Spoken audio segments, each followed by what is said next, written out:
And we are recording, right? Oh, shit. Are we recording? Yes, we're recording. Woohoo! Just checking. Perhaps I could use this as an excuse to go to those far-off planets with little polka-dotted people if necessary, and be able to talk about love, war, nature, God, sex, all those things that go to make up the excitement of the human condition. I'm Captain James Kirk. Mr. Spock. Your move, Captain. Jim Kirk of the Enterprise. What's going on? I'm James Kirk. These people are my friends and my shipmate. Leave my crew alone. Out of the question. How about that? James Kirk. It fits like a glove, Captain. Oh, the bonehead ideas. Gentlemen, I'm Captain James Kirk. Get out of my chair. Get out of it now. My greetings and felicitations, Captain. So good of you and your officers to, drop in. Absolutely smashing. Heldor Joy, everyone, and welcome to Humanist Trek. It's a Star Trek podcast about the humanism in Star Trek. I'm Sarah Ray. And I'm Becca Ray. And I married an idiot. yes. So, hi, friends. We're here because I probably didn't hit record on when Allie and I recorded this episode. So we had a whole great conversation about all kinds of things, and I have no record of it. So I'm going to recreate that experience now with Becca playing the role of Allie. This will be very interesting. So it's Pride Month, and I usually go out of my way to try to make sure that the show stays sort of time neutral so that no matter when you're listening to it, it's not like we're doing a Christmas episode in June, right? But still, it's Pride Month and I'm trans and I'm going to celebrate. Woohoo, yay Pride. And fuck the South. Fuck the South.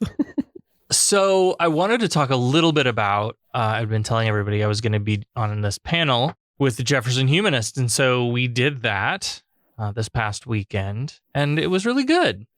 There was an interesting dynamic that I don't know anybody was expecting, but it was another trans woman, me, a non-binary person, and then a couple, an older trans woman and their partner.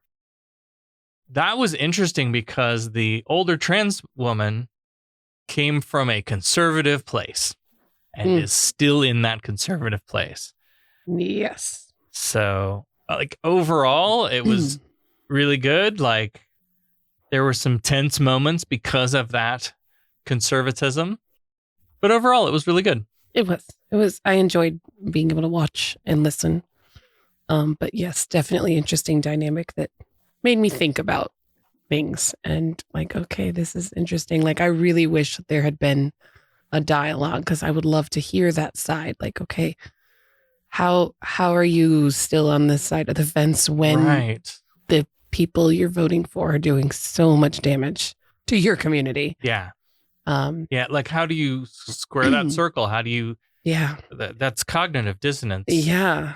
And it's like, very interesting. And how do you sort that? Yeah. That would be interesting to have gotten into. Maybe next time. Maybe in a different venue. And also, like, you sort of have to tailor... You never know going into this thing, like, how it's going to go. But you also sort of have to tailor what topics you get into and how deep and all of that on your audience, right? So this audience was very much in need of a, like, Queer 101 level. Beginner discourse. level. Yeah. Definitely very... What's the generation before the boomers? That's the kind of vibes I got from a lot of the questions that were being asked. Oh, okay. I don't know. Just like... The silent generation. Is that what it is? Yeah. It felt like... I don't know. Maybe it's because my parents are boomers and had like an awareness of the LGBT community and of basic knowledge. And it felt like there were a lot of like questions that were like, oh, okay, you really don't know a gay person or haven't. Right. Like, you know? Yeah. This is a community you have never interacted with before. Yeah. So in that way, it was good. Like, a big part of what Pride Month should be is an education. And I know a lot of people are very quick to, you can find the answer to these questions on Google. You shouldn't, it shouldn't take a trans person to tell you the answer to that question. However, I am not one of those people that's like, go Google it, you lazy bastard. I will take the time to I will spend the time with you and try to help you understand. And because like that's just basic humanity for me. I should say, I guess a lot of people get tired of answering that same question over and over and over again when the answers are so readily available online. I get that. You saw the way that tech was handled at this hybrid event. Yeah. Maybe they can't find the answers online. So Maybe I was not. just That's encouraged true. that they were asking the questions.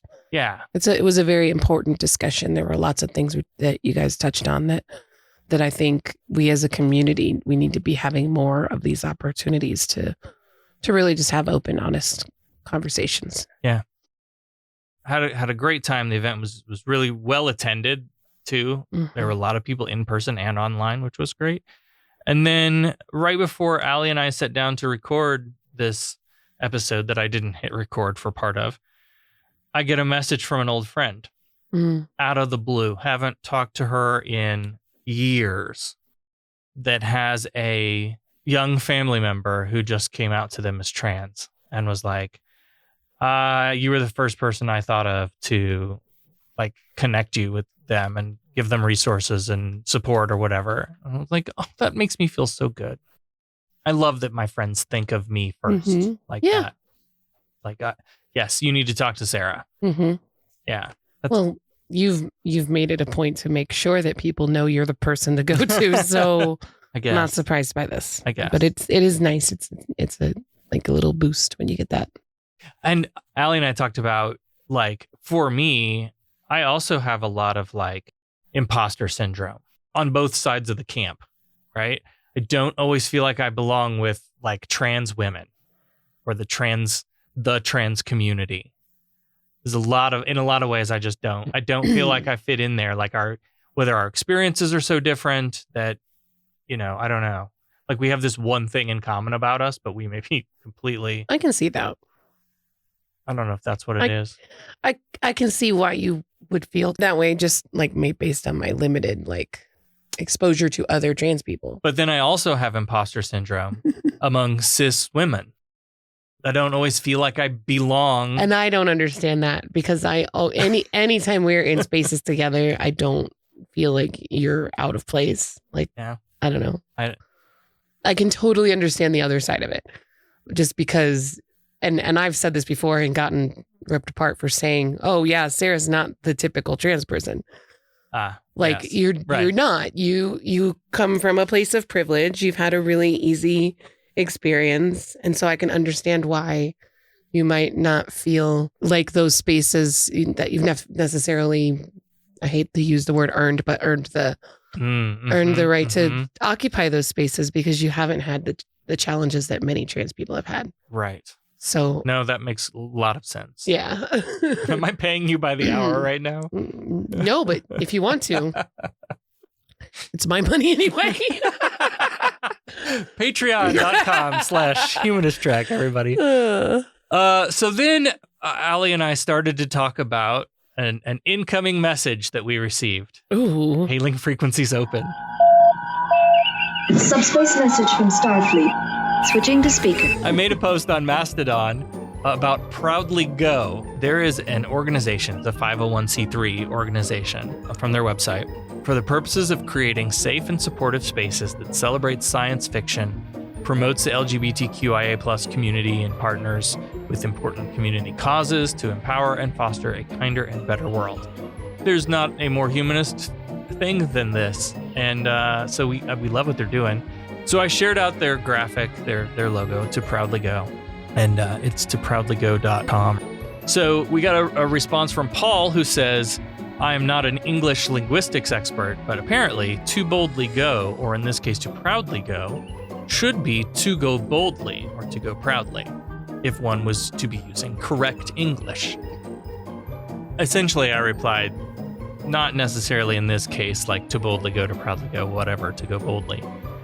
And you were here for this story, and I don't know at which point in this I'm going to jump from you and me to me and Allie for her response for this. So I fell into this fallacy myself one time, and while I have feelings about the way it was handled, I have certainly learned from it, and that is to say this. Generally, I'm finding that too much focus on correct English is often rooted in racism. Mm-hmm. So things like ask you a question or take a look at mines, right? Mm-hmm. So where there are other legitimate English dialects that get whitewashed by quote unquote proper, aka wealthy white English. Mm-hmm. So that's the thing that you're not doing here with this to go boldly or whatever, but like that grammar Nazism certainly does tread in those waters.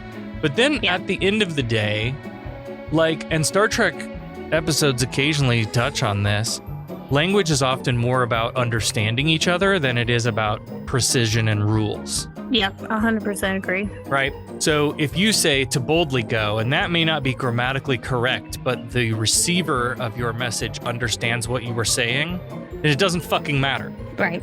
I'm going to read you something that I had posted from a Cree indigenous woman, and it talked about language. And it's from if you follow this woman on Facebook, she's amazing. She's called the Relentless Indigenous Woman. Okay.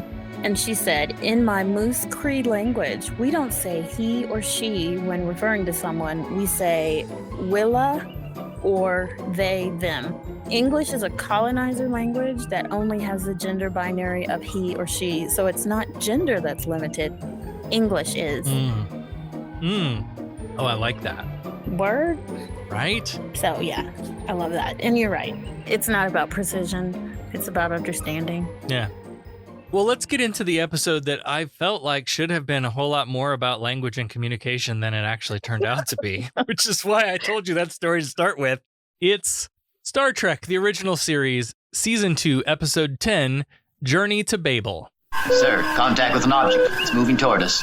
No visual contact yet. Deflectors, full intensity. Mr. Sulu, yes, Captain. Anything on your scanners? It's coming at light speed. Collision course. Visual contact. Anything, over? All wavelengths dominated by ionization effects, sir. All engines full stop.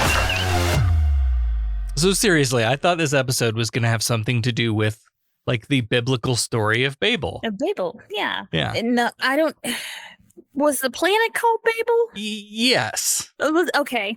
Because I forgot all about that during, when watching the show. I was like, what does this have to do with Babel? Right. It just happens to be the name of the planetoid. So we're in Kirk's quarters, and Kirk and McCoy are like finishing up straightening their ties and stuff. They've got their formal dress uniforms on. McCoy's bitching about dressing up. At first, that came across to me as like old country doctor, crotchety McCoy or whatever. But I'm also starting to think of him as like, I'm not a military man. Yeah. And it just so happens that the military needs doctors. So, and he definitely is not a military. Yeah. His like, let me be a doctor and shove all this military shit. Mm-hmm. That's a take that I can really connect with because you can replace military with corporate, right? And you basically got me. Yeah. I'm not a corporate person. Yeah, McCoy, he's bitching. He's like, I don't know how much longer I'm going to be able to stand this. And he feels like his neck's in a sling and yada, yada, yada. So they're about to pick up the Vulcan delegation, and Kirk says they can relax. No, you can't. Like, No. once we pick them up, then we can chill. No, now you'll have like a whole ship full of conference delegates. Yeah. So they go walking in the corridor talking, and they're talking about who all's coming to the party tonight. And there's like, they're going to have them for 2 weeks. There's 32 ambassadors, and then half of them are mad at the other half. And then as they're walking, Spock kind of joins in step with them.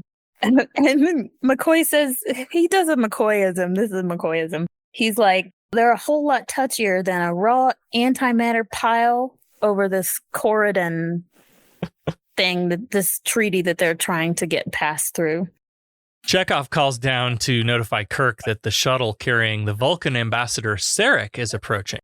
This was a fantastic sequence, and I know this has got to be remastering. I know, I thought the same thing. So Cool. good when we see the Galileo shuttlecraft come into the hangar bay and land. That was so great. Yep. And then they get all sciencey because they're like, okay, depressurizing, and which is cool because outside the red shirts are all getting fussing with their uniforms. They're still red shirts, a little bit fancier. I don't know. They're all fussing, and then they're waiting for the room to pressurize before they can open. Yeah, and there's a little light above the door that changes to green once it's good. The light is green. Crap is clean. They all go in and line up, and they all with their arms crossed, because sort of an honor guard thing, I think.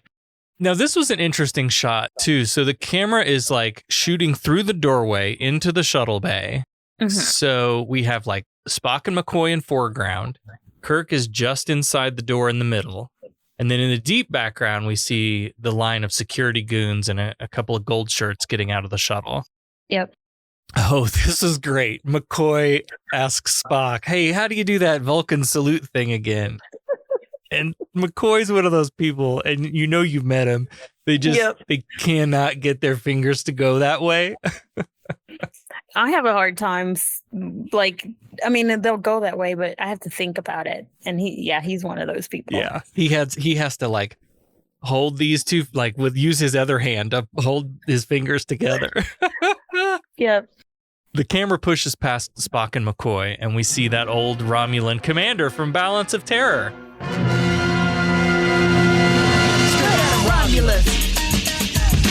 Easy as his name and the voice coming straight out of Romulus. He was a Centurion.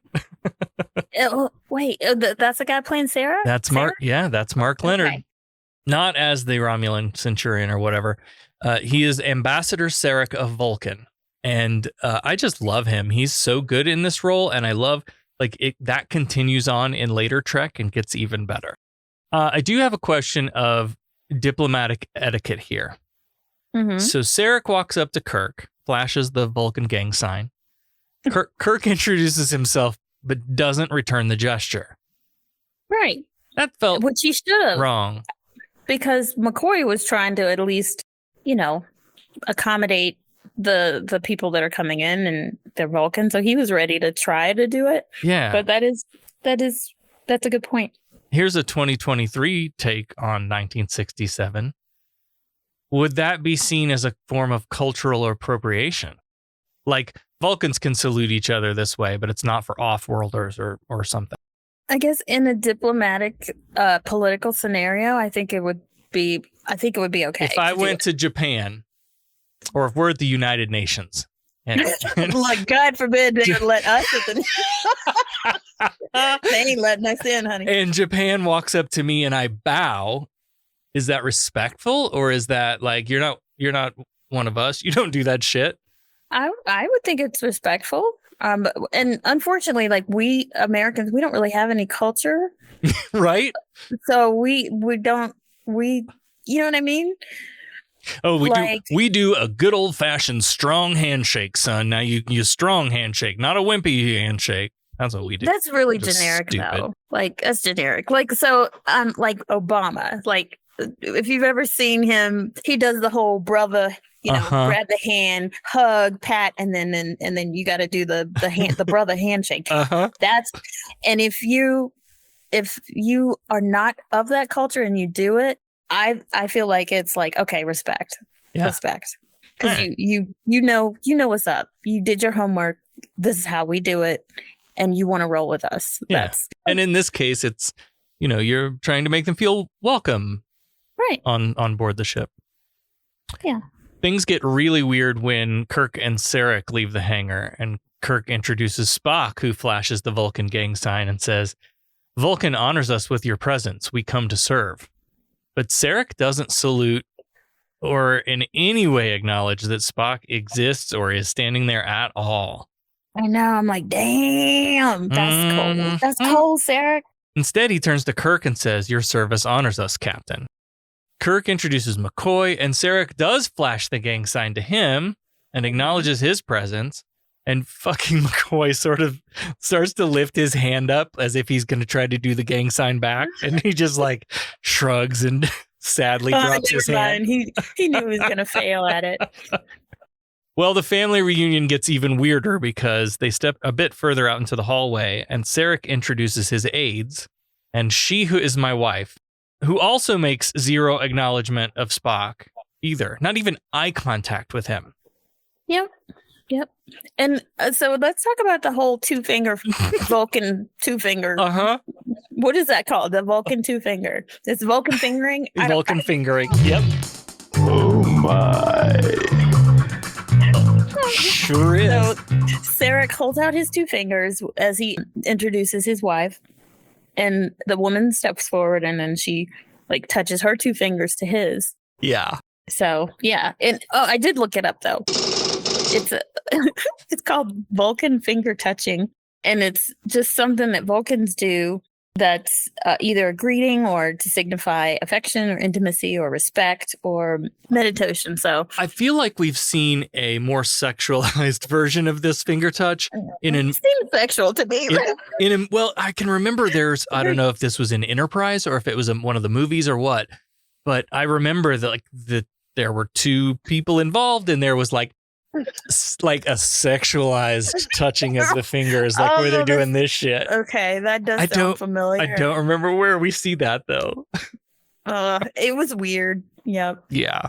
I didn't know how to feel about it. Kirk offers a tour of the ship once they've had a chance to get settled and assigns this task to Spock, and Sarek is like, "Oh, anyone but Spock. Even that grumpy old doctor would be better." But Kirk, of course, and McCoy are like, what? What's up with that? Mm-hmm. And Kirk's like, yeah, I get it. Spock's kind of annoying. Hey, Spock, we've got a couple hours before we leave. Why don't you beam down to the, Vulcan and visit your parents or whatever?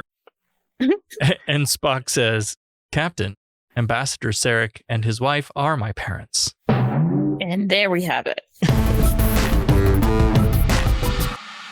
I wasn't clear that we were at Vulcan. Yes. Only because when we got a shuttle landing. Mm-hmm. But I was thinking like they're out in space on their way to the thing and they met up with the shuttle from Vulcan, but they're actually at Vulcan. Yep. Only in the captain's log did I realize they were at Vulcan because they were leaving Vulcan. So while the captain's log voiceover, we get Kirk escorting Sarek and Amanda around the ship. What the fuck is that collar that Amanda is wearing? It's like the whole Dracula yes. thing with the veil. I don't know.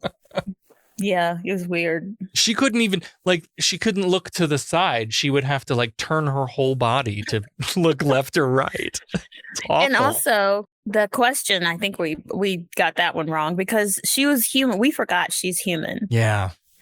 So she wasn't going to have to wear ears. Right. Maybe. I don't know how we fucked that up. No, I knew that. I knew that. And I knew it too, but I didn't. In the moment, I wasn't thinking. Do you think you've come up with the answer? No. I didn't either. No. So we're heading toward a neutral planetoid, not a planet. Now we know there's a difference, right? We learned this recently. Mm-hmm. And this planetoid is codenamed Babel and will be the site of a council made up of ambassadors from various Federation planets. Kirk arrives with Sarek and Amanda in engineering, where Spock is working, and Amanda hangs back to talk to Spock, and she pulls that whole, you haven't come to visit in 4 years, mom maneuver, like, you never call. How come? And Spock's like, yeah, well, my dad's still being a dick. So Sarek interrupts and calls to his wife, attend, as if to say, why are you talking to Spock? Bitch, get over here. Yes. Just get over here. Yeah. Yep. And of course, there she comes running with her two fingers. The Vulcan, because he puts his two fingers out and is like, get your ass over here. The Vulcan two fingers is the human equivalent of snap, snap. Mm-hmm. Right? So she walks over, she two fingers him, and then and then Kirk goes and says, I want to talk to you, Spock, for a second. And so he calls Spock over and says, hey, why don't you explain this computer stuff to Sarek? And it was like, a very uncomfortable moment here. Mm-hmm. And Sarek's like, well, I'm the one who gave Spock his first instruction on computers. And then he kind of gets a little snarky and says, well, he was the one who chose to devote his knowledge to Starfleet instead of Vulcan Science Academy. Now, I know that Vulcans don't have emotion, but it was surprising to see him do that. Yeah. Mm-hmm. This, my son went to Starfleet instead of Vulcan U. That reminded me of Vulcans have always been Cardinals fans and Spock was picked up by the Cubs or something. Like, Exactly. I grew up in Central Illinois, and like that was the dividing line between the Cubs and the Cards. And I was a huge Cardinals fan as a kid. Like, this is the only sports ball reference I have. Or I think you're forgetting one. Florida, Georgia. Yes. Gators. Yes. As if like Spock decided to be a Gator instead and didn't go to Georgia. Wasn't a Georgia Bulldog. That's the kind of like bitterness that was. Mm-hmm. Spock walks away licking his wounds, and Kirk apologizes for offending him. But Sarek points out that offense is a human emotion. He leaves to go back to quarters, but insists that Amanda continue the tour. So once Sarek is gone, Kirk and Amanda are free to speak much more openly, and we learn all about this situation with Spock and Sarek. Before we get into that, though, Amanda asks Kirk to use her human name because her Vulcan pronunciation would be impossible for him. And I don't know if this is the first time that we've heard that. No, it's the second time we've heard it. And Spock said that to the people on the red people with the white hair. Oh, yes. Oh, actually, he said it. This is the third time, I think. He said it to some woman. Okay. Remember when the flowers, he got spit on by the flowers? Uh-huh. And I think it was that episode. Okay. All right. It's like you couldn't pronounce it anyway or something like that. She's like, I always called you Mr. Spock. Yes. What is your last name? Yes, that's it. Yep. Amanda's like, well, let's finish the tour. My husband did request it. And Kirk was reading my mind here because he's like, actually, that sounded like more like a command. Mm-hmm. And this was a part of Vulcan culture that I did not really remember thinking back until watching this episode. And I was like, oh my God, at every turn, he's like snapping his fingers and expecting her to jump. And she has signed on to this life of, the Vulcan subservience. way. Yeah. Mm-hmm. Yeah, which is surprising. Yeah. She explains that it's logical, though, and their way is better than ours, but it isn't easy to get used to. And in fact, this is what has been keeping Spock and Sarek at odds for 18 years. Kirk tells her that Spock is his best officer and his friend, and she's happy to hear that he's found such a good friend because, being half human, half Vulcan has been super duper hard for Spock. He's not at home on Vulcan or Earth. The only place that seems to really accept him as he is Starfleet. Mm-hmm. And man, that really hit home for me as a trans person trying to find my people, because it's actually a little strange because I honestly don't feel like I'm home with the quote unquote trans community either. No. Like I've met some great people individually or whatever, but I feel like an outsider even among trans people. But why? I don't know.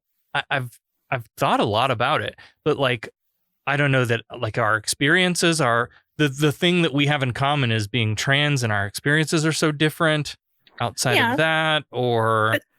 But that doesn't make you have that in common, but that necessarily doesn't make you like you're going to be guaranteed to be friends with everybody. Of course. Yeah. So I definitely, there's like imposter syndrome on both sides. Mm-hmm. Like I don't always feel like I'm at home among trans people. And then also I feel like I have the imposter syndrome about being among cis women. So I don't know, it's weird, but I never really connected that to Spock before, but this episode like really kind of brought that out for me. Huh, yeah. Kirk talks about, I guess Sarek disagreed with his father on his career choice.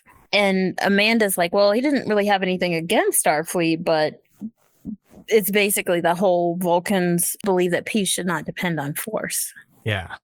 He thinks they're a little too militaristic. And I get that. Yeah. Kirk tries to argue that they only use force as a last resort. He says, we're an instrument of civilization, which like, okay, but you're still kind of colonizers. Like we've talked about that. You literally 100%. Call them colonies. Yeah. But he does say that Spock has a better opportunity as a scientist to study the universe out on a Starfleet ship than he would being stuck at the VSA. Amanda explains that Sarek is the kind of father that loses his shit and kicks his kid out of the house when he comes out as gay and decides to major in theater instead of being the star quarterback like his pappy and his pappy's pappy or whatever. Yeah. I think that's definitely a little bit of that here. Uh-huh. But, I mean, sure. I mean, do you want your kids to do what you do? No. Lord, no. I want better for them in all things. And choice would be nice. Yeah, do something and do something that you love. Mm-hmm. And we don't obviously love the same things. Kirk says, well, they're both stubborn. And Amanda says, a human trait, Captain? And they share this kind of knowing smirk. So Uhura calls Kirk on the intercom or whatever, or what do they call it? Yeah, it's tannoy. Over the tannoy system. Uhura calls Kirk, bridge to Captain Kirk, and he goes to a panel and he's like, yeah, what's up?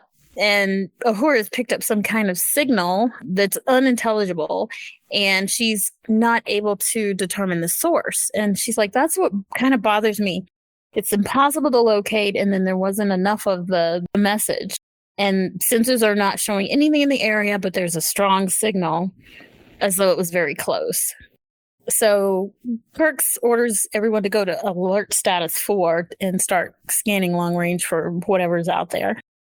Cut to another captain's log voiceover while we see various delegates in a lounge of some sort. And now we learn that this council is convening to consider the application of the planet Corridon for entry into the Federation. Wasn't Corridon a Star Wars thing? I don't remember it being. I have to look that up. Let me Google it. Corridon? Corridon, maybe? I don't know. Corridon sounds like a Star Wars place. I'm not finding anything Star Wars. Why am I thinking Corridon is Star Wars? Corridon. Somebody write us, podcast@humanisttrek.com. Anyway, he says the Corridon system has been claimed by some of the races now aboard the Enterprise as delegates, and these races have strong personal reasons for keeping Corridon out of the Federation. So they're going to have to try to keep these delegates from waging war on each other until the conference begins. I want to know more about these races and why they're trying to keep Corridon out of the Federation. They go to a shot of all of the different aliens races in the lounge. They're panning through and everyone's like chit-chatting at a dinner party. And there's like this purple chick. Yes. with some ponytails. She's completely purple. Or I would say lavender. And then there's the little guys. I don't know the proper word for little people. Them. Little people. Mm-hmm. They're painted gold and they're wearing like a fez. They're getting a drink. And then there was like a group of people who had really bad wigs. I don't know if you saw them. Mm-hmm, the big blonde. Yes. So, yeah. And then I picked out, Andorians and Tellarites. Right. Pretty quickly. It was a fun little alien mixer scene. I liked it. It was good. Yeah. KSM are chatting with Sarek and Amanda, and McCoy's like, forgive my curiosity, but I thought you were retired. Also, isn't 102 a little young for a Vulcan to retire? Fuck, man, I'm 44, and I'm ready to punch out of that rat race right now. Who are you telling? Retire me today. Today. I'm signed up for AARP now, which, that's a sign that you're there. You're there. But there's a lot of benefits. So I wonder if they have like a AARP for Vulcans. Right. As I have no doubt mentioned before, I'm at a point where we're out of money and I'm going to have to go back to work. And just thinking about it sometimes triggers my depression so hard. Like I think about all of these things that I've been able to do while not working for the man. Mm-hmm. Like I'm spending more quantity and quality time with my wife and kids. I've been doing artistic things, making this podcast. It's funny. It's like when you're not working, you're living. Give Sarek a fucking break, man. Let him retire. Right. And he's like, I'm not just I'm actually at 102.437 precisely. And Vulcan has to be precise. That's the same shit Spock pulls all the time. The conversation is interrupted pretty quickly by a Tellarite named Gav. Let's talk about the Tellarites for a minute here. Oh, you mean Pig Boy? Yeah.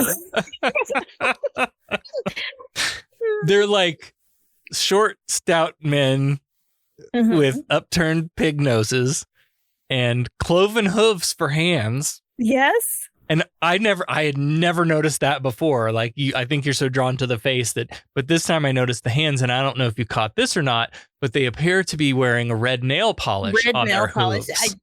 I did. I noticed that too. Men wearing nail polish in 1967. How dare they be so woke? I know, right? And so their eyes are really super, super deep set. And I looked this up actually because it appears that I guess it was just a problem with the face mask. So he had to hold his head up in order to see. Oh, shit. And that gave him like the appearance of arrogance. And so it really like accentuated his nose, his upturned nose. Uh-huh. So that was so he had the actors who were in that pig face had trouble seeing. Wow. Yeah, I wondered if like the sunken eye thing was like a limitation in the makeup process or something. But they looked like some cheap ass Halloween store masks in the eyes. Gav demands to know how Sarek intends to vote, and Sarek tries to deflect this. He's not interested in having this discussion here. He says, "My government's instructions will be heard in the council chambers on Babel."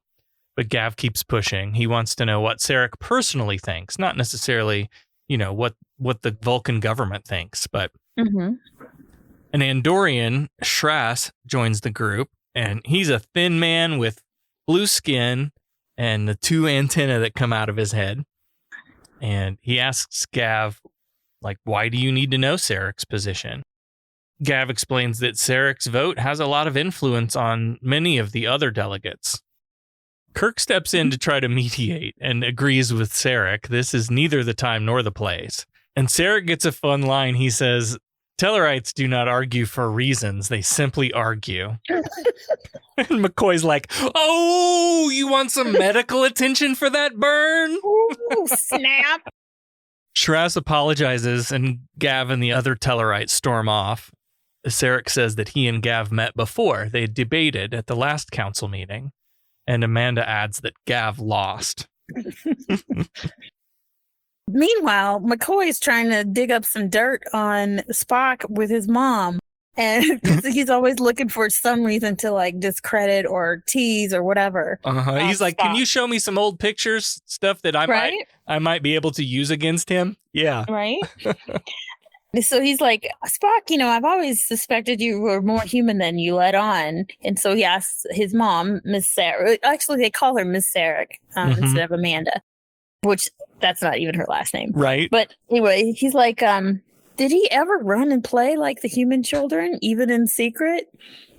And she talks about, well, he did used to have a pet Celot that he was really fond of. Well, it's kind of like a teddy bear. McCoy loves this shit. His face just lights the fuck up. I was like, Spock had a teddy bear.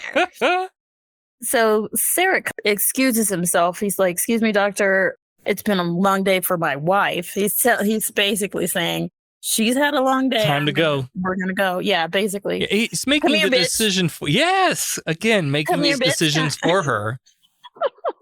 Again, so 2 fingers, thing, leads her away. And so then McCoy's like, oh, so you had a teddy bear.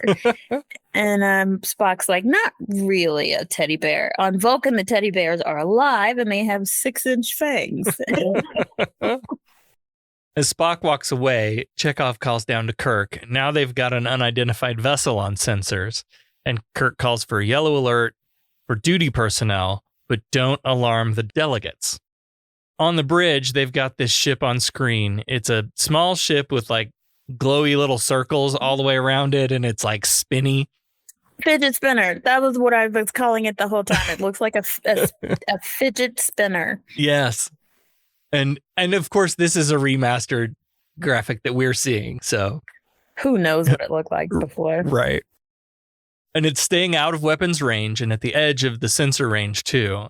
Spock says its size suggests a scout ship, but it doesn't match anything they have on record.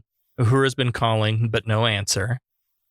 Kirk asks Spock if he'd care to guess what it is, and Spock's like, we've been at this for 40 episodes already. Have you learned nothing?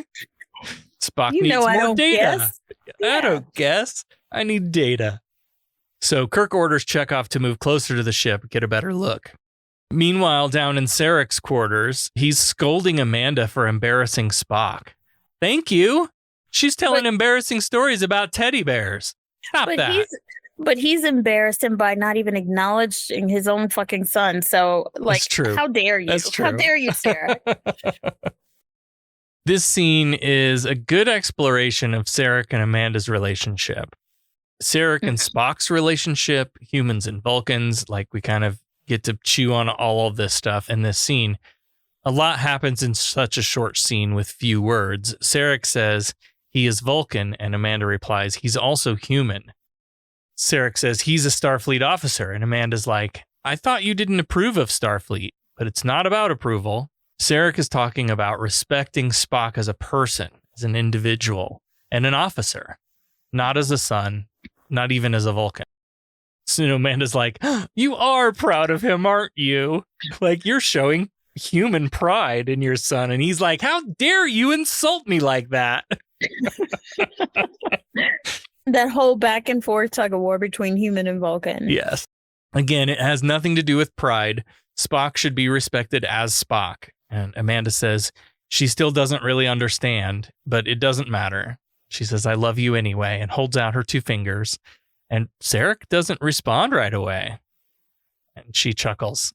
I know it isn't logical. And then Sarek fingers her back. On the bridge, this vessel it's changing course and it starts heading towards them at warp speed. And Kirk is like, get the phasers ready. And Chekhov is like, okay, we're ready. And then the little fidget spinner goes towards them and then kind of like over them when it looks like on the screen. It just like, sort of goes past, and Spock's like, does his usual.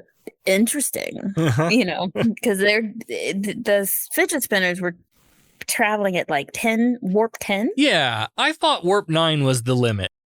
They keep breaking that. I mean, back on course, Uhura has an update from Starfleet. They've confirmed there are no other authorized Federation vessels in this quadrant. The other ship has changed course again to parallel the Enterprise. Would you call this like a USV, an unidentified space vessel? Like, there's got to be a corollary to UFO, right? Unidentified. I would call it what is it? A UFF. But is it flying? Yes. UFFS, unidentified fidget spinner. That's what it's like. Yes. Yes. Back in the lounge, Gav is pouring one out as Sarek enters. And Sarek walks over to the drink table, pulls out a pill bottle, pours a drink, and pops some pills. It's his Viagra. Gav storms over again, and he's like, Vulcan, I would speak to you. And Sarek's response is great here. He's like, it does seem unavoidable. I love Vulcan sarcasm. Yes, because it's like so dry. It's a burn, and it's funny. Yes. Gav is still demanding answers about Sarek's vote, and this sparks an argument between them. Sarek finally says he favors Corridan's admission into the Federation, and that sends Gav over the edge. And so Gav is starting to get loud at this point. You favor? Why? And then the whole room is listening now. Record scratch. Everybody turns around to look. Yeah. Apparently, this planet is rich in dilithium. And of course. Well, yeah, because we keep going on dilithium hunts. Gav says that Vulcan has no mining interest. Sarek says that because of its nearly unlimited wealth of dilithium crystals and lack of population or protection, it invites illegal mining operations. And of course, Gav is like, did you just accuse us of illegally mining Corridan? And Sarek's like, I mean, some of your ships have been carrying dilithium crystals from Corridan, so if the shoe fits. Well, he doesn't like that at all. And he sort of lunges at Sarek at this point, but it happened so quickly. Sarek just like puts him against the wall. It looked to me like like, I know Vulcans are supposed to have superhuman strength, but it looked to me like this guy bounced off of Sarek's hands. Mm-hmm. Like, it didn't look like Sarek did anything. Like, he knocks him back so easily. Yep. And then just in time, Kirk comes in. It's already too late, but he's like, okay. He's like, ooh, Star Trek fight. Let's go. Star Trek fight. But it was over before it started. And Kirk's like, whatever argument that you've got is your business, but you've got to keep it on the DL while I'm running this ship. So there will be order. Yeah, save it for the conference, fellas. Right. Both the men agree, but Gav adds that there will be payment for Sarek's slander.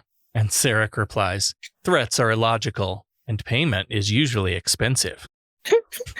Literally, in the next screen, who's hanging upside down in a Jeffries tube dead? But it's Gav. Oh my God! They've killed Ambassador Goff. you bastards! Red shirt Lieutenant Joseph discovers him and calls up Kirk, who is, of course, now gratuitously shirtless in his quarters. Yes, of course. We got to get at least one shot of some skin. Uh-huh. And I just found it odd that the red shirt checked his pulse in his neck. I mean, right. Not everybody keeps their arteries in the same place. Right. I just thought it was funny. I was lucky that thing had knees. That was not his knee. After the break, McCoy switched his doctor hat for a coroner hat and declares the Tellarite ambassador's neck was broken by an expert because of the nature and location of the break. That suggests that the killer knew exactly where to apply pressure to snap the neck instantly. Already signs are pointing to Sarek. They just had an argument. Vulcans do neck stuff. Neck stuff. And finger stuff and neck stuff. And when Kirk asks who on board would have the knowledge to do this, even Spock suggests, like, it's got to be Vulcans. It's got to be dead. Oh my gosh. He says the Vulcan method is called Tal Shaya, once considered a merciful form of execution in ancient times. So Kirk is like, yeah, by the way, I did kind of see you, Sarek, and Pig Boy getting into it. So just before this, and Spock's like, interesting. And McCoy's like, do you know that what you're saying is this makes your dad a suspect? Spock's like, well, Vulcans really don't approve of violence. And Kirk's like, so you're saying he couldn't have done it? He's like, no, I'm just saying that it would be illogical to kill without a reason. He'd have to have a very good reason. And if he had a reason, he would be very capable of killing, logically and efficiently. So he's looking guiltier and guiltier by the minute.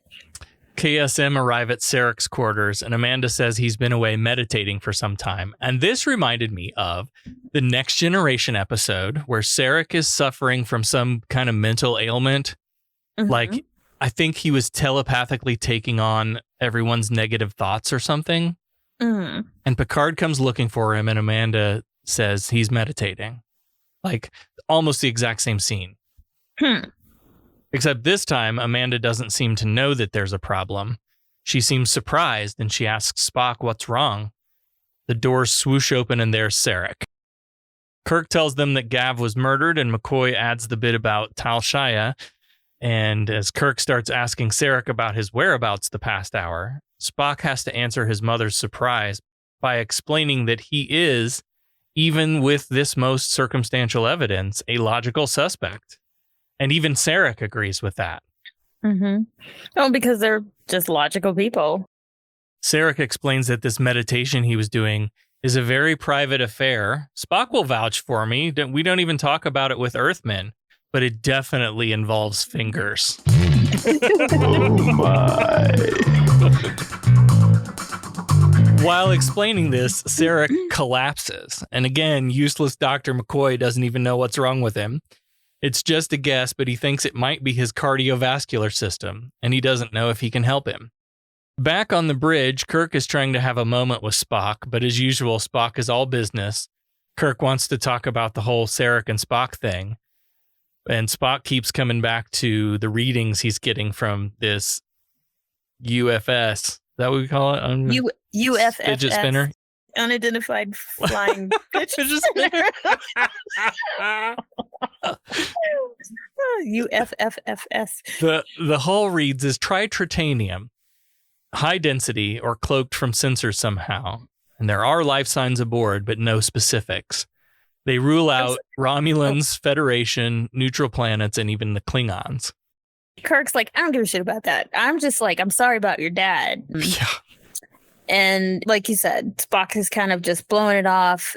Kirk's like, aren't you worried about him? And Spock's like, worry is a human emotion. Mm-hmm. And he's accepted what's happened. So he's just like, doesn't want to talk about it. Uhura's picked up another signal and was able to trace it this time. So now they know where the UFFS is. And Uhura has determined that the recipient, is somewhere aboard the Enterprise. The call was coming from inside the house. The call is coming from inside the house. Oh, God. So Spock is still unable to decode the message, but now they have more information. And the next time a transmission comes through, they should be able to narrow down who is receiving it a little better. Down in sickbay, McCoy is telling Kirk that he thinks Sarek has a malfunction in one of his heart valves, which he explains is similar to a heart attack in a human. But this is Vulcan anatomy, so the only way he could know for sure is to slice one open. He has to do an operation to go in and look for something. He has no clue what he's looking for. Mm-hmm. I wouldn't want McCoy inside of me in any way. Amanda said he's never had attacks like this before, but that's not true. Sarek's like, oh, actually, he does that like stereotypically man thing where you don't tell your wife what's going on with you. Mm-hmm. You know? Like that, and no matter what culture, no matter how logical you are, that shit still holds true. You keep things from people you love. He says there were 3 other attacks like this, and his physician prescribed benjacidrine. Close enough. Yeah, so sounds good. At least he's logical enough to go to the fucking doctor. Yeah, but he didn't tell his wife, and she's like pissed. And he just says, well, there's nothing you could have done. And that's typical. Yeah. That's a fucking typical answer as well. 2 of the other attacks happened on Vulcan before they left for this council meeting. The 3rd happened a few hours ago on the observation deck. While there were no witnesses, Sarek claims that he was incapacitated by this during the time that the Tellarite was murdered. So that's my alibi. Couldn't have been me. Mm-hmm. And Spock is like, so do you propose surgery for the heart defect? And McCoy's like, I don't know. It's tough on a human, so on a Vulcan, an ordinary operation's out of the question. Spock suggests that a cryogenic open heart procedure would be the logical approach, and Sarek agrees. And I don't know if you caught this, but Spock mispronounces cryogenic, chirogenic. Oh, no, I did not. But again, a theme that I did not plan for ahead of time to come back, you understood what he meant. So the precision doesn't matter. Yeah. Oh, bam. Bam. Anyway, Kirk asks McCoy what he thinks of this plan, and he's like, well, finally somebody's asking my opinion. Bitch, every time we ask you for something medical, you don't know, like, I don't know. I'm just an old country doctor. Why anyone ever asks him anything is beyond me. Can we just choke him now? Yeah. He's mad when you don't ask him, and then he don't know nothing when you do. Well, there's another hurdle to overcome. This procedure would require insane amounts of blood for the patient. And Sarek's blood type is T negative, rare even for a Vulcan, he says. So while there are other Vulcans aboard, they wouldn't have nearly enough blood of the right type. Spock is also T negative, but Chapel reminds us all that his blood isn't pure. It has human blood elements too, and Spock thinks those could be filtered out. Even still, there wouldn't be enough blood. It could kill Spock. So Kirk and McCoy kind of turn to Amanda, and McCoy says, you must understand the chances are extremely small to find a way to produce sufficient T negative blood. And Spock starts to say, indeed, I would estimate the odds. And Amanda's like, please don't. He's going to be like 99.7523. Yeah, exactly. Yes. And I love that Amanda shut that shit down. Yeah. Stop it. Even though she seems subservient, I think it's all for show. I think she's, In McCoy's office, Spock, McCoy, Chapel, and Amanda discuss the situation. Spock has provided McCoy with some information about some drug that worked on a Rigelian, which has similar physiology to Vulcans. And McCoy says that even if the drug works on Vulcans, they would still need great amounts of blood. And even then, it would still drain Sarek to a critical level. Spock, logical as always, has determined that this level of risk is acceptable to him. McCoy's like, look, I know I make fun of Vulcans for having weird blood and stuff, but the truth is I'm a fucking idiot. I've never operated on a Vulcan before. Like, I read the textbook, sure, but that's no substitute for actual surgical experience. And Spock's like, well, at least you finally admitted it. Yeah. The drug they're talking about is a chemical stimulant to speed up reproduction and replacement of blood in the body, but it's still experimental. So Spock is still advocating for this and mentions that it has been used successfully on test subjects on Rigel 5, but McCoy thinks that the strain the drug places on the spleen and liver in Sarek's condition could kill him. And Spock is like, he asked Ms. Chapel, he's like, well, I did a physical not too long ago and asked her to pull the records, but she's already ahead of him and says, you're perfectly healthy. Chapel's like, I study your medical charts when I'm alone in my quarters, Spock. Oh my. When I think about you, I touch myself. Anyway, McCoy is like, Spock's pretty insistent that, he wants to be used and he wants McCoy to use this experimental drug. McCoy's like, well, it could damage you internally. It could kill you. I'm sorry, I can't do it. I won't do it. And Amanda's like, I don't want you to do it because then she's risking them both. But then Spock turns that around on her and says, well, then you're condemning Sarek to death. Yeah. And McCoy, you have no logical alternative either. So it's only logical that you take this chance, take my blood. I'm volunteering it. And so here's the yellow floppy disk with the research from Rigel.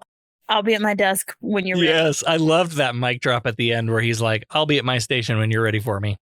When you get your shit together. Like, this was not a conversation. I am telling you how it is, and now I'm leaving. Hard cut to a hallway. Star Trek fight! We don't even know how this started. No. Kirk and one of the Andorians are throwing down. The Andorian has a knife, and as they exchange swings and tosses, the Andorian stabs Kirk in the lower back. Yes, I know you're going to say. I am. I am, because I'm like mad about it too. It looks to me like lower right, like where you're. He reaches around. He reaches around. Yeah. Kirk knocks him out, and we see him reach around and touch his back, like down toward his waist. And then he raises his hand, and it's all bloodied. And then Kirk punches the intercom button. I didn't notice that in my original watches of this either. Kirk does this like against the wall thing a lot when he hits buttons. I didn't realize that. Anyway, Kirk hits the intercom and calls up Spock on the bridge. And as he's explaining what has happened, he loses consciousness too. After the break, Spock records the captain's log as Kirk is laid up in sickbay. This is the bit of continuity that you predicted I would go into. We see Kirk get stabbed in the lower back.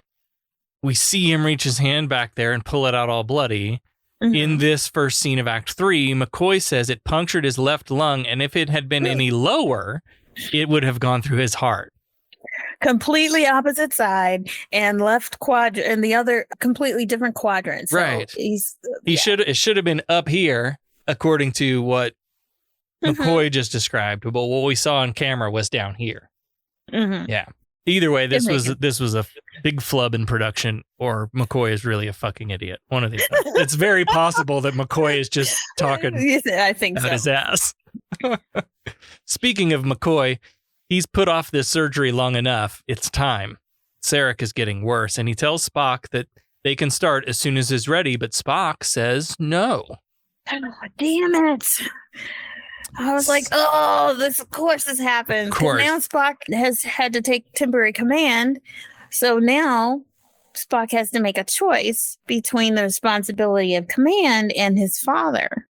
And so he says no. His first responsibility is to the ship and the passenger safety. And it has to be what with Kirk laid up in sick bay and murder mysteries on board and an alien ship following them. Yeah. Right. And so, McCoy's like, well, let Scotty do it. And he's like, on what grounds? Just because my dad is sick and, I can't. Yeah, this is not a point of personal privilege. Right. I can't use it. And so he's like, I'll be in the bridge interrogating the Andorian. So down in the brig, Strauss is there too and tells Spock that Thelev, the suspect who's locked up, is a minor member of his staff. He doesn't really know much about him, but he's served well. Spock suggests Thelev may have been conditioned as some kind of premeditated plot, and Strauss hand waves this off. Andorians may be violent, but they have nothing against Kirk, so how could it profit them to harm the captain? And this conversation really highlights the difference in values driving Spock's approach to this puzzle. Like, he's looking for logical motives, but Strauss suggests, like, you're looking for murderers in all the wrong places. Like, instead of logic, you should try to devote yourself to motivations of passion and gain. Those, he says, are the reasons for murder. Another space flyby, and now we're in Spock's quarters as Amanda arrives. What I like about this scene is the way Amanda portrays the human side of Spock's identity struggle, right? We often see this within Spock, but to have the people there who gave him his different halves, and then kind of reflect that back at him, it really brings it all to a head. Yeah, you get to understand him a little more. Yeah. So she's trying to get him to turn over command. Any competent officer can handle the job, but only Spock can save Sarek's life, which sounds like a logical, reasonable argument to me. Spock responds that any competent officer can command the ship under normal circumstances, but these aren't normal circumstances. And I thought, well, damn, Spock, just how highly do you think of yourself? He's basically saying, like, he and only he, not Scotty, not the assistant chief engineer, whoever that guy was, only Spock can handle the Enterprise at this exact moment. Bullshit. Tell that to Scotty's face. Scotty is the most competent. Right? And we see that soon. Yeah. Spock says that Sarek understands his reason, but Amanda doesn't. And she's like, it's not human. That isn't a dirty word, you know. You're human too, Spock. Stop suppressing that part of you and save your father. But Spock says, Mother, how can you have lived on Vulcan so long, married a Vulcan, raised a son on Vulcan, and an adopted daughter, but we don't talk about Michael. We don't talk about Michael. We don't talk about Michael. He's like, how can you not understand what it means to be Vulcan after all that? She's real pissed now. If this is what it means to be a Vulcan, she doesn't want to know. Because, I mean, she's through it all, regardless of how she's adapted to life on Vulcan. She's still a human. And we know, us humans, when emotion takes over, that's how that guides everything that we do. Vulcan logic is super dogmatic, apparently, because Spock says that this philosophy is logical and beneficial, and we can't just dismiss it for personal gain. And Amanda says nothing is more important than your father's life, but she still doesn't get it. Yeah. Spock reminds her that his father would be ripshit if he found out that Spock gave up command and jeopardized hundreds of lives, risked interplanetary war, all for Sarek's life. His father, he knows his father would absolutely 100% agree with him. And his mother takes his hands and says, this needs of the many versus the needs of the one thing. You'll go on to make great movies about it. In fact, Kirk will put the needs of Spock above all else. You really should learn from that guy. Her last-ditch effort to appeal to Spock's humanity comes in the form of a story about Spock as a child. She says, when you were 5 years old and came home stiff-lipped, anguished because the other boys tormented you, saying that you weren't really Vulcan, I watched you, knowing that inside that the human part of you was crying, and I cried too. There must be some part of me in you, some part that I can still reach. If being Vulcan is more important to you, then you'll stand there speaking rules and regulations from Starfleet and Vulcan philosophy and let your father die, and I'll hate you for the rest of my life. Nothing like a little emotional blackmail. Oh, and then, but she slaps him. Yes. This was hard. really emotional. This whole scene was really emotional. And like, I thought Jane Wyatt's performance was just amazing. Like the anguish of a mother who can't get through to her son, how all of this is dividing the family. Like she's got emotions all over the place. And she's got two guys that seemingly, they do have emotion, but they are just so fucking, you want to choke them. Mm-hmm. So he refuses again, and she slaps him hard across the face and storms out. So back in sickbay, Kirk is starting to wake up, and he says, I want to get my hands on the guy with the sledgehammer. And Chapel says, the one who hit you? And Kirk's like, no, the one inside my head. And he tries to sit up and almost like passes out. McCoy is like, okay, well, you let that be a lesson to you. Get your ass back in bed. Just be happy you're still alive. And Kirk is trying to find out about Sarek. And McCoy's like, well, he would be better, but I can't operate now. And Kirk's like, what's stopping you? What's happened? Because he's only been out a little bit. Well, it's because of you, Kirk, because now you're incapacitated. So Spock had to take command, and he's got to stay there until you're back on your feet, even if it costs Sarek his life. So Kirk decides to outsmart Spock by playing this game. He's going to convince Spock that he's fit to resume command, order Spock to sickbay for this operation, and then hand over command to Scotty and go back to bed. I was like, okay, that's cool. Yeah, right? Up on the bridge, Kirk and McCoy arrive to relieve Spock of command, and Spock's face betrays his surprise at Kirk's swift recovery, and Kirk orders him to go with McCoy to sickbay. But Kirk is like trying as hard as he can to stay upright, and he knows he's in pain, but he's doing a good job at hiding it. And Spock starts to leave, but he turns back to Kirk a couple times to like just double check. He's like unsure that Kirk is really okay. Like he can't believe what he's seeing. Kirk's giving orders and asking for updates. And when the turbo lift doors close on Spock and McCoy, he lets down his facade and asks for Scotty to come to the bridge. But when Chekhov reports that the UFFS is getting closer now, he decides to stay. Uhura's picking up the signal again, but this time she has it pinpointed to the brig. So Kirk calls down to have the prisoner searched. Meanwhile, in sickbay, they're starting to, I guess, do the procedure. So Spock's lying on a bed, and I think this is where we see the tubes of blood from Spock running. Yeah, the green blood through the clear transfusion tubes. Yep. Sarek's heartbeat is 324. And blood pressure is 90/40, which they've always had high pulse rate and very low blood pressure, but it's dropping. And McCoy's like, I swear I wouldn't want him operating on me. No. He's like, gosh, I wish I knew whether that was good or bad. What a shit doctor. I don't want you working on my car. I don't want you working on any fucking thing.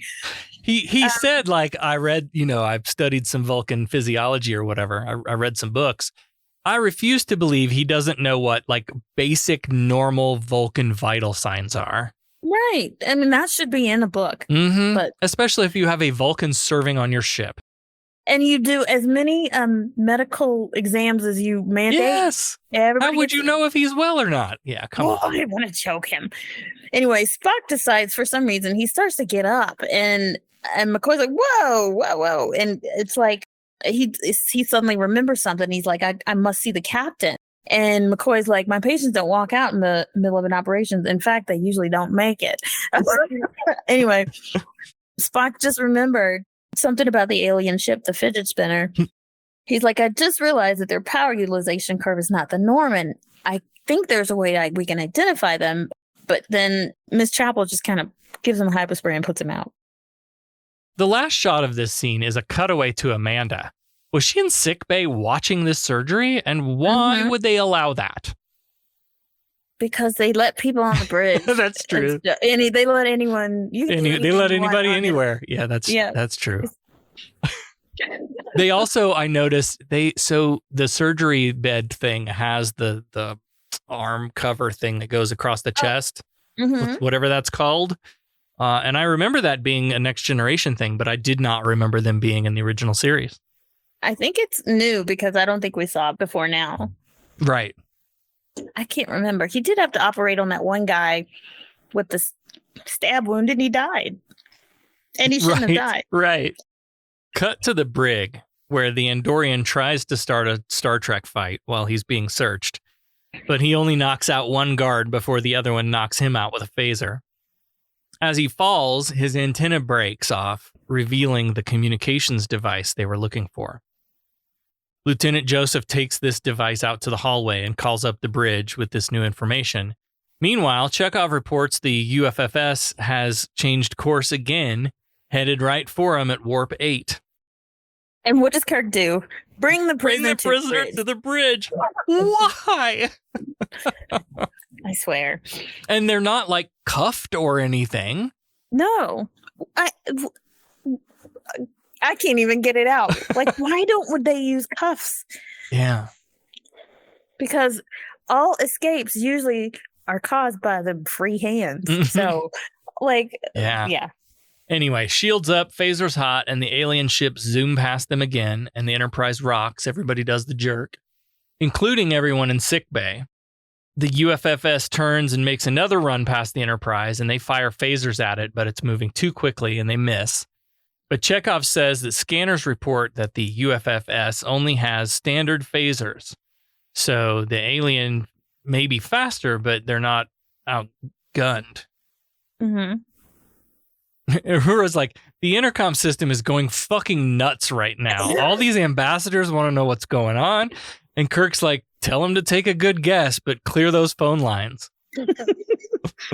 And then he comes around again and boom, got hit again. And McCoy is like, okay, we get one more like that and they're both going to die. And we get a close up on Amanda, who is still in sickbay for some reason, into commercial.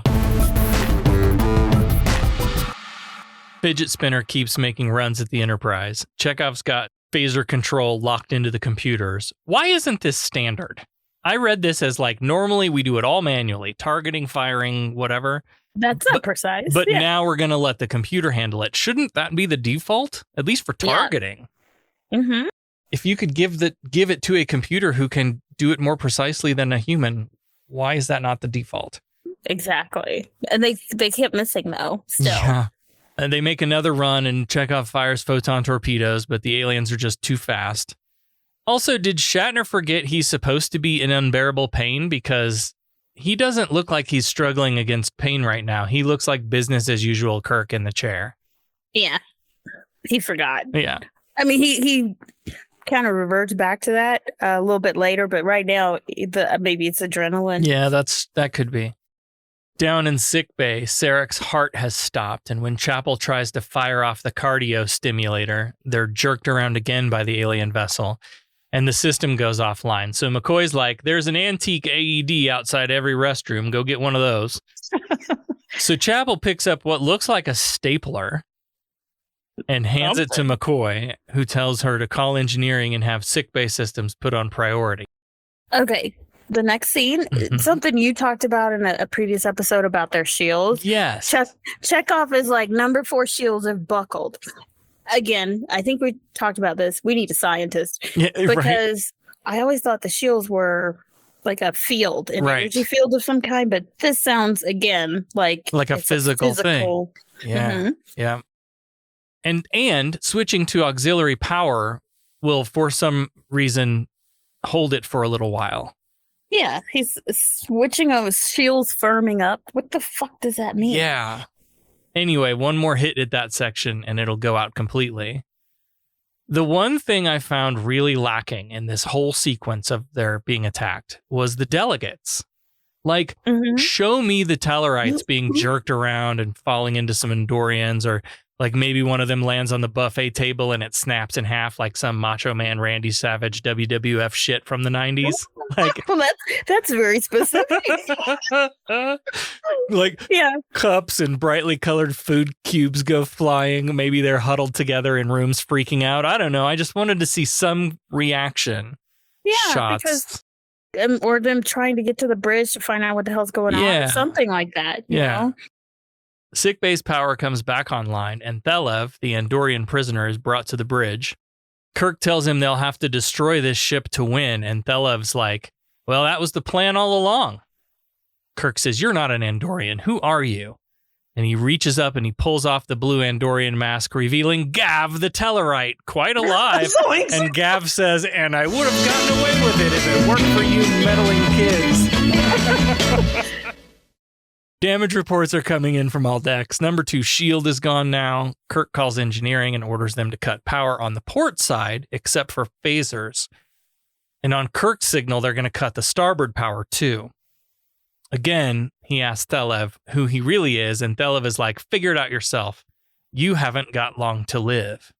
So Kirk says, okay, you're a spy, surgically altered to pass as an Andorian, planted in the ambassador's party to use terror and murder to disrupt us and prepare for this attack. Thelev says this is only speculation. Kirk doesn't have any evidence. So we cut the starboard power now, and the bridge goes dark as the Enterprise sort of starts drifting in space. And then Thelev says, what are you doing? And Kirk says, you speculate. Phasers are still locked on the fidget spinner, and the ship is coming in closer and dropping speed. Kirk says, they're looking us over. We're dead as far as he knows. And now Thelev understands. He's like, oh, you're baiting him. You're trying to lure him in. And sure enough, once the UFFS gets to 75,000 kilometers, metric, yay, Kirk orders Chekhov to fire, and it's a direct hit, target disabled. And Chekhov goes, and Kirk is like, secure from general quarters, open the hailing frequency and ask them if they want to surrender. But then just before they do that, boom, it freaking explodes. And Thelev says, well, they couldn't surrender and they had orders to self-destruct. Down in sickbay, the Star Trek theme plays as both Sarek and Spock's vital signs return to normal, and relief washes over Amanda's face. Kirk orders Uhura to contact Starfleet, let them know they have a prisoner, but Thelev says he had orders to self-destruct too. Slow poison, quite painless actually, but there's no known antidote. And he says he anticipates he's got about another 10 minutes to live. He's a shit terrorist. Yeah. And Thelev, as he's being dragged to sickbay, he kind of collapses and he's like, I seem to have miscalculated. So he's dying right then and there in the guard's arms. Oh my God! They've killed you bastards! Kirk gives the bridge to Chekhov and goes down to sickbay to check on Sarek and Spock. And McCoy fucks around with him a little bit. He's like, well, are you quite through shaking the ship around? Amanda comes out and invites Kirk into the room where Sarek and Spock are recovering. Right away, Spock's like, Captain, I believe you'll find the alien. And Kirk cuts him off and catches him up on everything he missed on Star Trek, the original series episode Journey to Babel. And he tells McCoy that Thelev's body will be brought down for an autopsy. And Spock says, I think you'll find he's an Orion, Doctor, because there have been reports of Orions raiding the Corridon system. They talk through how Orions were trying to stir mutual suspicion and spark interplanetary war while they pretended to stay neutral, continuing to raid Corridon and supply dilithium to both sides. Now, Orions are those green people, right, like the Orion slave girl that was in the cage. So they had to do some crazy shit to turn his skin from green to blue. That is some serious plastic surgery. Spock then says it was the power utilization curve that gave it away. It made them seem more powerful than a starship or anything known to us. That ship was constructed for a suicide mission. Since they never intended to return to their home base, they could use 100% power on their attacks. He says, the only thing I don't understand is why I didn't think of it earlier. And Kirk's like, well, you've had quite a bit on your mind, Spock. And Spock's like, that's not likely. So Sarek seems to be awake, and she's trying to get Sarek to say thank you to his son. And Sarek's like, for what? It's like, for saving your life. And Sarek said that Spock acted in an illogical manner open to him. One does not thank logic, Amanda. Sometimes I want to slap him. Well, she loses her shit. She's like, logic. I'm sick to death of logic. Do you want to know how I feel about your logic? And then that pivots to the funny ending of the episode that we all come to know and love so much.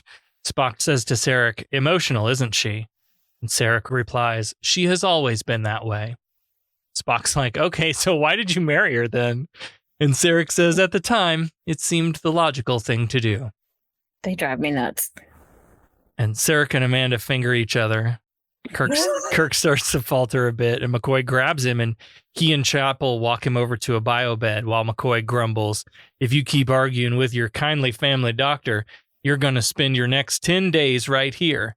If you cooperate, you'll be out in 2.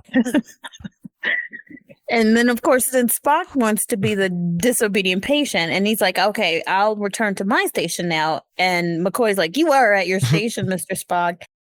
This was such a cute exchange here. It's funny. Kirk says, Dr. McCoy, I believe you're enjoying all this. And Spock says, indeed, Captain. I've never seen him look so happy. McCoy shouts, shut up at Spock, and then shushes Kirk. And then we cut around the room a few times, getting everyone's reaction until finally McCoy says, well, what do you know? I finally got the last word.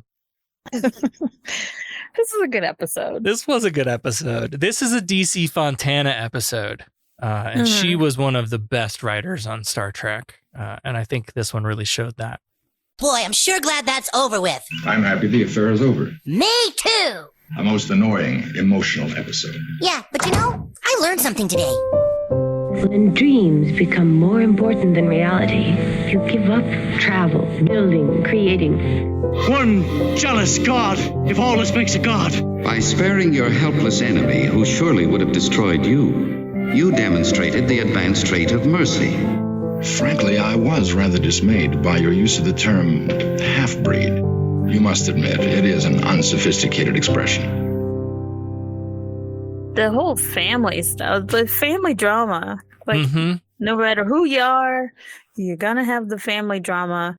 There's always that tension between the parent and the child. And we see a lot of it here. They have the whole excuse for not being emotional because they're Vulcan or whatever. And it's like they don't want to let anyone know how they're really feeling. Right. Like, what shame is that? What shame? What's the shame in letting someone know you're disappointed? Like, even if you're disappointed, that's how you feel. But then we've got Amanda as a human trying to pull them and get them to show their emotions. Right. But I don't know what the humanist theme is. There's a lot of logic versus emotion. The needs of the many versus the needs of the few or the one. That comes up in that family politics stuff too. Yeah. It's a story about interplanetary politics, although we never get a resolution to that storyline. Like, did they resume their mission? Was Corridon voted into the Federation? What became of the Orions and that whole plot? If it was TNG, it would have ended with a little bit of closure on the conference that they're going to and something. Yeah. But they just stopped. You'd have a scene where Sarek and Picard walk out of the conference room and, shake hands and congratulate each other or whatever. Yeah, there would have been a closure for sure. I really had to dig deep to make this connection, but because like we said at the top, when I read the episode title Journey to Babel, I immediately think of the Bible story and the Tower of Babel. And so like the Babel story from Genesis is about people becoming too powerful and building a false temple to try to reach the heavens, right? So God gets pissed off and destroys the tower and then makes all the people speak different languages so that they couldn't work together, so they couldn't conspire with each other.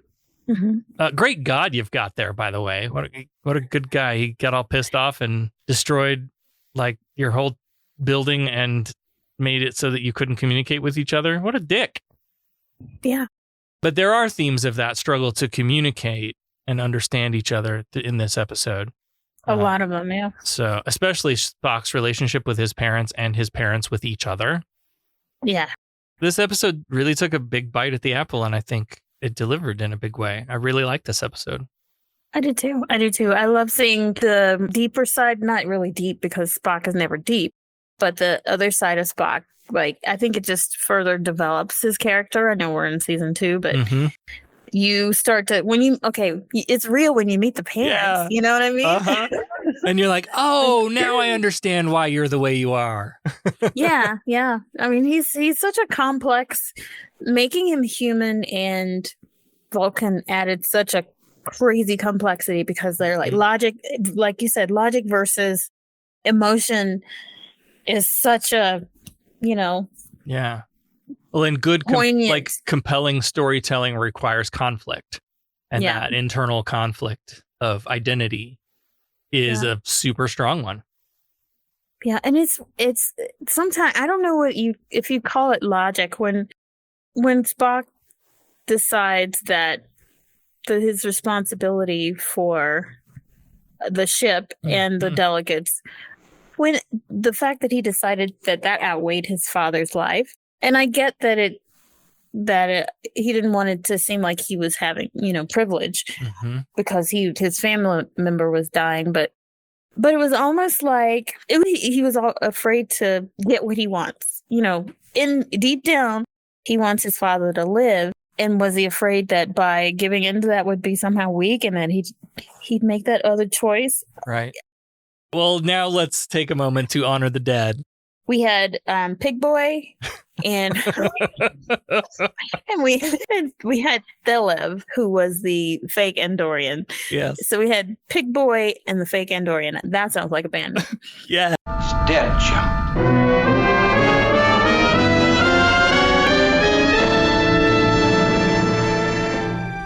We are assembled here today to pay final respects to our honored dead. The Tellarite named Gav was very confrontational, getting up in Sarek's face, but he was unshakable. Pig Boy was murdered by an unknown dude. He was hung upside down in a Jeffries tube.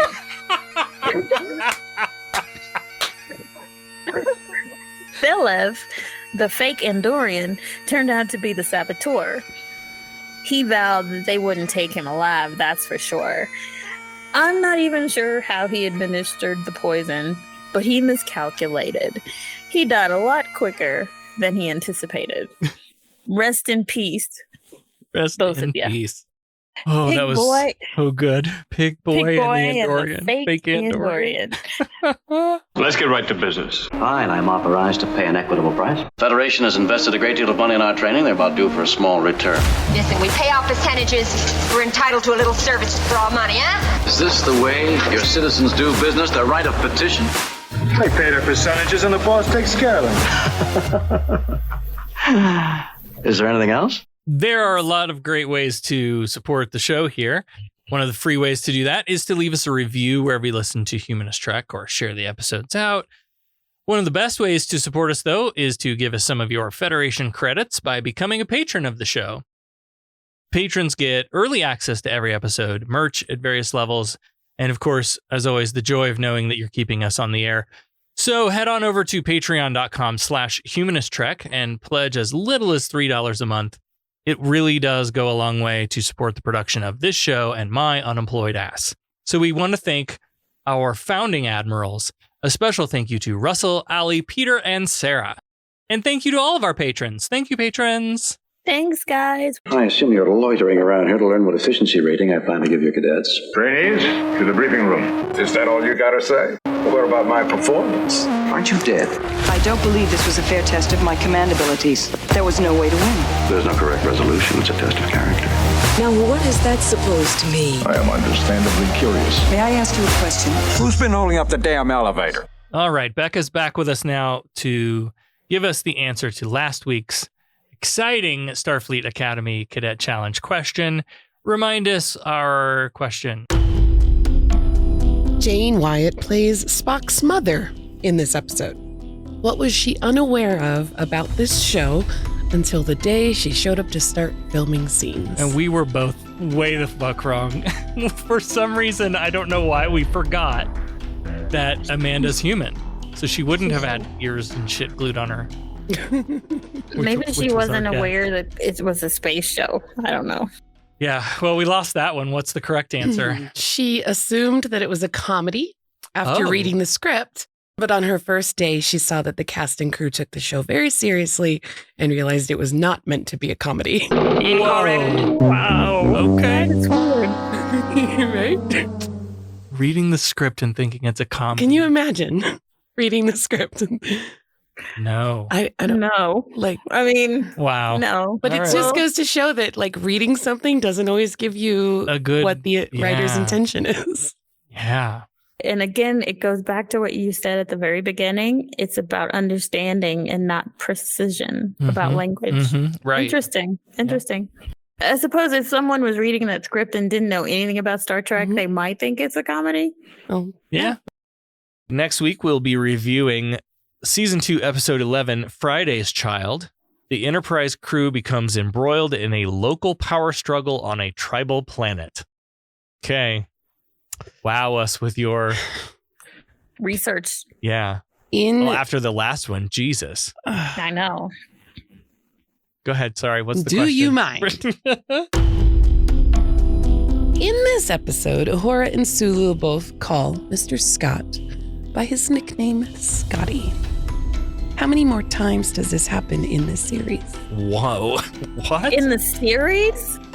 Okay, so we're midway through season 2.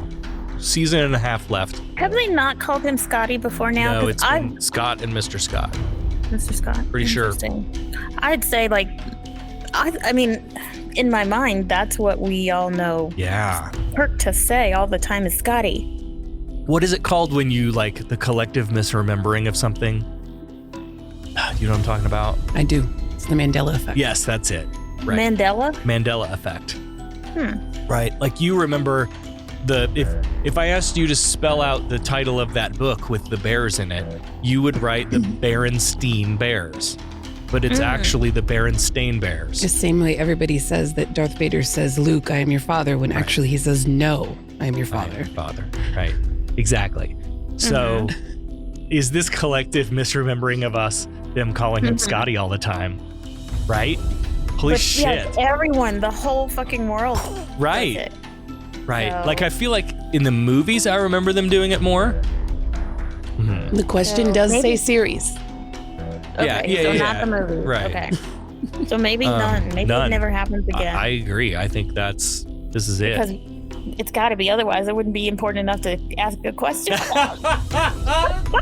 Unless she's just fucking with us, which is something she would do. She could be fucking with us. Oh. Might be fucking with us. All right. I'm locking it in. Final answer.